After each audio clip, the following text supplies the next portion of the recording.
भैया light of कर दीजिए।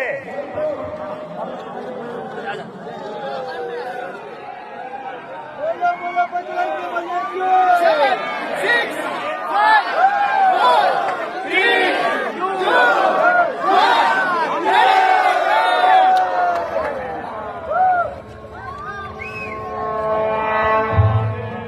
సర్వ మానవాళికి రక్షకుడు, మనకు కొండంత అండగా నిలిచేవాడు, మనసులో తలచిన వెంటనే గుండెల నిండా ధైర్యాన్ని నింపగలిగే మహాయోధుడు, అభయహస్తంతో ఎల్లవేళలా మనల్ని కాపాడే ఆ పవనపుత్రుడి ఇప్పుడు మనసారా స్తుతించుకుంటూ శ్రీ పంచముఖ ఆంజనేయ స్వామిగా అవతారమెత్తిన కథ దృశ్య రూపంలో తిలకిద్దాం రండి.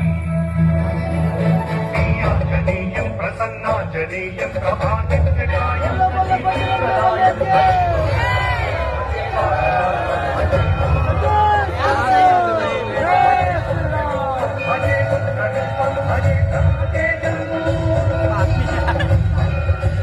అది రామాయణ మహాయుద్ధం.